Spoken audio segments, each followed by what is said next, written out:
warahmatullahi wabarakatuh. Bismillahirrahmanirrahim. Alhamdulillahi rabbil alamin. Alhamdulillahilladzi anzala sakinata fi qulubil mu'minin liyazdadu imanan ma'a imanihim. Asyhadu an la ilaha illallah wahdahu la syarika lah, al-malikul haqqul mubin, wa asyhadu anna Muhammadan abduhu wa rasuluh, shadiqul wa'dil amin. Wa sallallahu ala sayyidina Muhammadin wa ala alihi wa sahbihi ajma'in, amma ba'du. Adik-adik, anak-anak, siswa-siswi MI Hidayatullah yang saya cintai dan saya banggakan, puji syukur kita haturkan kehadirat Allah Subhanahu wa Ta'ala karena atas anugerahnya, atas inayah atau pertolongannya, kita semua dijadikan sebagai manusia-manusia yang luar biasa. Kita sebagai manusia ini adalah satu anugerah yang luar biasa dari Allah Subhanahu wa Ta'ala, karena manusia adalah makhluk pilihan dari Allah. Manusia adalah makhluk yang oleh Allah Subhanahu wa Ta'ala jadikan sebagai makhluk yang paling mulia.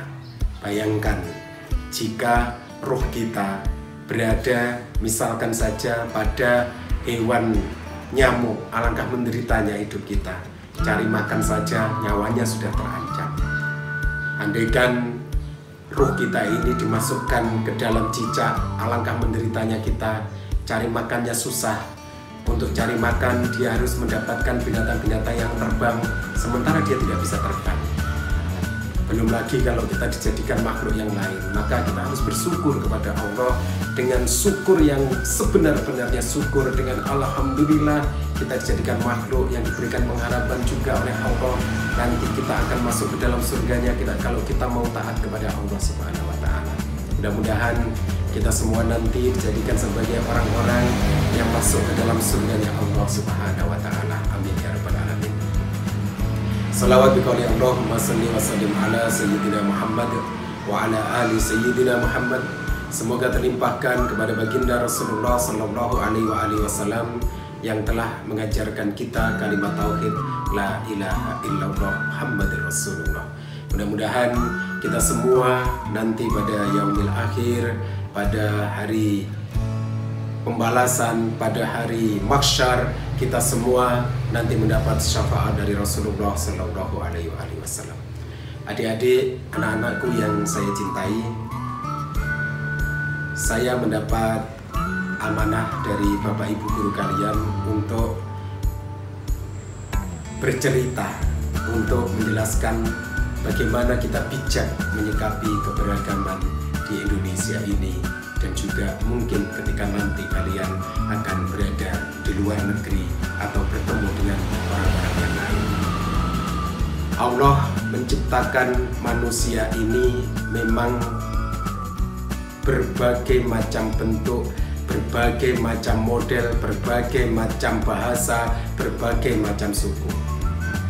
Allah berfirman di dalam surat Al-Hujurat ayat 13, A'udzubillahi minasyaitonirrajim. Bismillahirrahmanirrahim. Ya ayyuhan nasu inna khalaqnakum min dzakari wa untha wa ja'alnakum syu'uban wa qabaila lita'arafu inna akramakum indallahi atqakum innallaha khabirun alim. Di dalam surat itu Allah menjelaskan kepada kita, sesungguhnya kita itu diciptakan oleh Allah dari laki-laki dan perempuan, dan kita dijadikan berbangsa-bangsa dan bersuku-suku supaya saling mengenal satu sama lain. Yang paling mulia bagi Allah adalah orang yang paling bertakwa di antara kita. Sesungguhnya Allah Maha mengetahui lagi Maha mengenal. Karena itu, anak-anakku, adik-adikku, siswa-siswi MI Hidayatullah yang saya cintai, berdasarkan ayat tersebut kita harus memaklumi bahwa manusia memang diciptakan oleh Allah dengan berbagai macam ragamnya. Kita diciptakan oleh Allah dengan ekonomi yang berbeda. Mungkin ada di antara kalian yang diciptakan oleh Allah dari orang tua yang lahir sudah dalam ekonomi yang mapan. Ada yang ekonominya kurang mampu. ada yang ekonominya sedang-sedang saja, ada yang rumahnya bagus, ada yang rumahnya biasa, ada yang rumahnya mungkin kurang bagus, ada yang bersuku Jawa, ada yang bersuku Sunda, ada yang bersuku Batak, ada yang bersuku yang dari Makassar, itu ada macam-macam sukunya. Kemudian dari sisi bahasa, kita berada di Jawa saja itu bahasanya sudah macam-macam. Yang di Jawa Timur, wilayah Mataraman itu daerah Blitar, kemudian Kediri, sampai ke barat sampai dengan Solo itu bahasanya halus sekali. Kemudian sudah di Malang agak kasar. Kemudian kalau sudah ke Surabaya lebih kasar lagi, daerah Madura lebih kasar. Ini Allah menciptakan kita berbagai macam bahasa dengan logat yang berbeda ini agar kita saling mengenal, agar kita saling memaklumi bahwa ada orang yang karakternya kasar, ada orang yang karakternya halus, ada orang yang karakternya mungkin sedang-sedang saja. Nah, menyikapi ini semua kita harus bijak. Tidak boleh kalau kita misalkan gaya bahasanya halus seperti Jawa Matraman, seperti yang di Blitar, Kediri, kemudian melihat orang Surabaya yang bahasanya cakcuk-cakcuk itu, kemudian kita mengolok-olok mereka. Tidak boleh kita seperti, kita harus berusaha mencari kesamaan. Kita sama-sama diciptakan Allah, kita sama-sama manusia, kita sama-sama misalkan beragama Islam. Nah, ini kita berusaha untuk mencari kesamaan itu. Yang beragama lain juga, dengan orang yang beragama lain kita tidak boleh langsung mengatakan mereka itu kafir, harus kita musuhi, harus kita perangi, itu tidak boleh. Jadi kalau kita berhadapan dengan teman atau saudara yang beragama lain, kita hormati mereka. Ya, kalau bisa kita ajak mereka untuk mengikuti kita, mengikuti agama yang benar, yang kita yakini bahwa Islam itu adalah agama yang paling benar. Di dalam hati kita harus yakin bahwa Islam itu yang paling benar. Dan kita harus beriman kepada Allah, iman kepada Rasulullah, rukun iman yang 6, itu kita harus yakin. Tetapi ketika menghadapi perbedaan agama dengan saudara-saudara kita, teman-teman kita yang beragama lain, kita tidak boleh kemudian langsung memusuhi mereka. Apalagi kalau beberapa tahun yang lalu ya masih ada terorisme di Indonesia, itu karena apa? Dia merasa paling benar.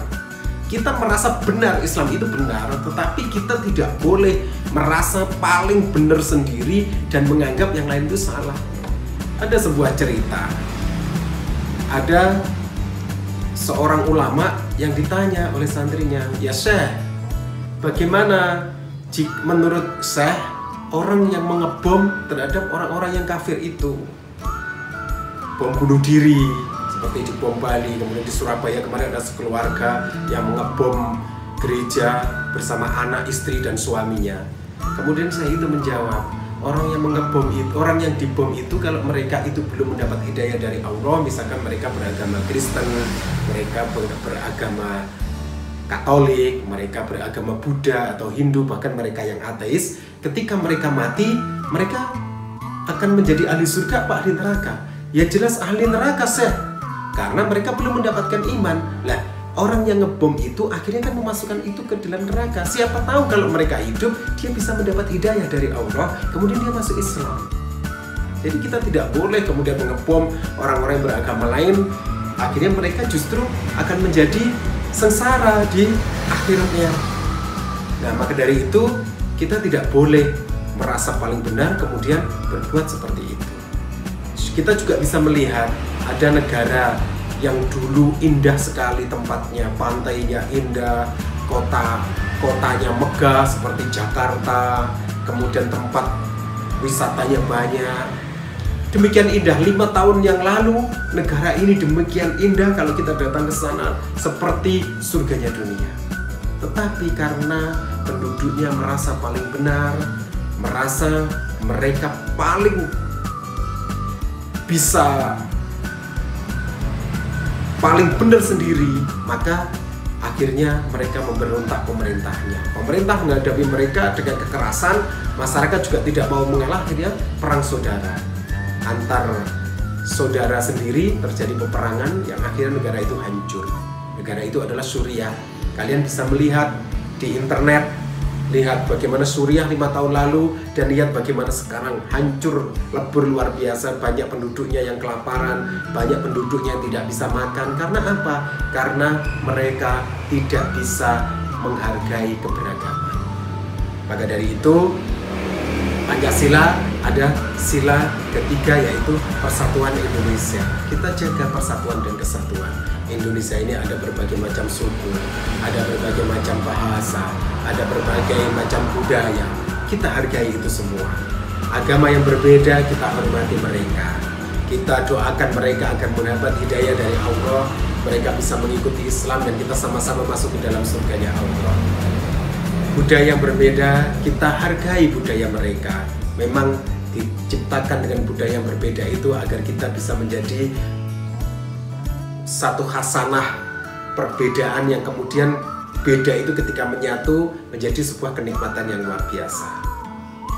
Ketika bahasa yang berbeda, kita jadikan bahasa yang berbeda ini sebagai suatu keanekaragaman yang ada di Indonesia ini. Jangan sampai perbedaan itu justru menjadikan permusuhan.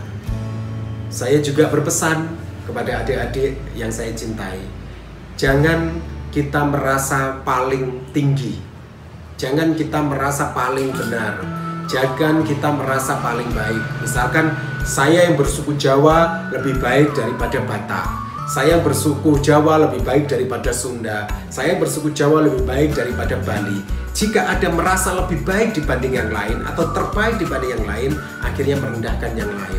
Kalau sudah merendahkan yang lain, akhirnya menjadi kesombongan. Kalau kita sudah menjadi sombong, akhirnya kita merasa orang-orang itu rendah. Dan kemudian kalau itu terucap dalam ucapan kita, akhirnya melecehkan orang lain yang akibatnya menjadikan permusuhan. Jangan ada merasa paling. Saya merasa paling pintar. Kalau kita merasa paling pintar, maka orang lain kita anggap sebagai orang-orang yang bodoh. Kalau orang lain bodoh, maka berarti kita merendahkan mereka.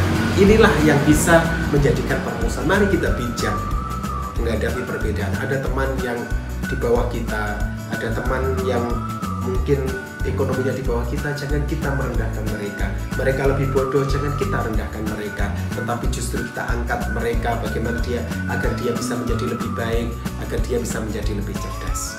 Inilah pesan saya, mudah-mudahan ada guna dan manfaatnya. Sekali lagi, kita hargai perbedaan, kita hargai ketidaksamaan. Memang Allah menciptakan segala perbedaan ini agar menyatu menjadi satu, seperti masakan ibu kita di dapur. Ada tumbar, ada lombok, ada garam, ada gula. Semua itu kalau sendiri-sendiri kita makan rasanya tidak enak, tetapi ketika bercampur menjadi satu masakan akan terasa menjadi nikmat. Mudah-mudahan ada guna dan manfaatnya. Dan saya berdoa mudah-mudahan adik-adik semua menjadi orang-orang yang sukses di dunia, sukses di akhirat, bahagia di dunia, bahagia di akhirat. Saya yakin ada di antara kalian yang akan menjadi pemimpin bangsa ini. Kalau kita menjadi pemimpin, hargai perbedaan, jangan menjadi pemimpin yang sombong. Wassalamualaikum warahmatullahi wabarakatuh.